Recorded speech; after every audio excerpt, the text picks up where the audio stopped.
गतता 25/1 संध्या समय गोटे खबर आसला कि केरांडी ग्राम पाखे गोटे लोक जन लोक ठार पैसा थोड़ा बैग धरी दौड़ी पलाऊँच बोली एक कथा खबर पाइला पुलिस जाइए पहुँचला कंप्लेंट तांकर रिपोर्ट आसिक देले पारलाखेमुंडी थाना एक मोकदमा रुजु होती मोकदमा नंबर हूँ 25 दफा 394 और 120 भी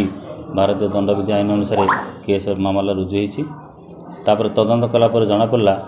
एवं विभिन्न लोक पचरा पचरी कला जना पड़ा कंप्लेंट को विभिन्न प्रकार मिछ आश्वासना दे ठकिया बाहाना तार पैसा हड़प करवा माने धरिकी पलैया उद्देश्य रखी कहले जे आम पाखे बहुत परिमाण 2000 टका नोट रही एटा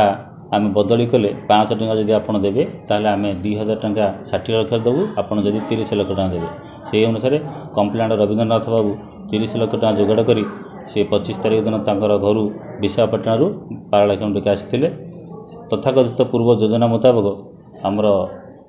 जो मैंने आक्यूज अच्छा से राजेश बोली सी घटनास्थल को जाइए सेठारे कंप्लेंट को कही रास्ता पाखर भीतर को किए आसतु 100 मीटर गलापर से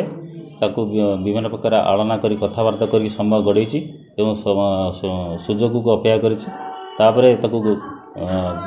गोईठा मारी तले पकई देगी बैग धरिक दौड़ी पलाऊला से स्थानीय लोक मैंने धरले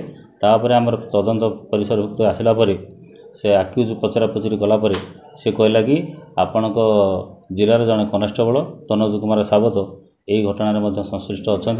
एवं मोर मोबाइल टी से नहीं जाइछन्ति जो थी कि मोर बहुत प्रकार इनफर्मेशन यही केस बाबद अच्छी ताको आम पचरा पचरी कर जना पड़ा जे सी मोबाइल टी को जी यही घटनार समस्त मुख्य अभियुक्त तांको हस्तांतर कर देछन्ति तेणु तांको आम जाकि खोजिला मोबाइल टी आम सीजर करूँ से जो जगह हस्तांतर करते से स्थान आम सीसीटीवी फुटेज एवं थाना से आसामी आसामी सांगे विभिन्न प्रकार जो कथबार्ता से गुड़िक आम जबत कर घटना मोट उपर 30 लाख टंका और 5टी मोबाइल को जबत कर सुधा। अच्छा ये मुख्य अभियुक्त कि मास्टरमाइंड कहले पुलिस कांस्टेबल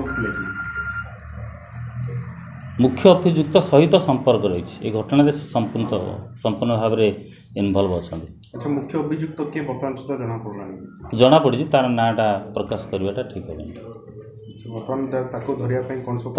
धरिया माने जाकि विभिन्न जगह धरिया चेष्टा करूँ विफल अच्छु किंतु खूब शीघ्र धरा जापर। अच्छा आज से कोर्ट चालान कर संक्रांत से गतकाली गिरफ्त कर आज कोर्ट चालान कर घटना 2 जन इनवल्व आसामी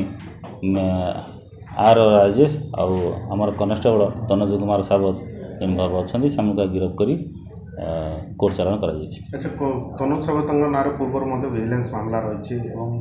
विभिन्न माने सामाजिक कार्य लिप्त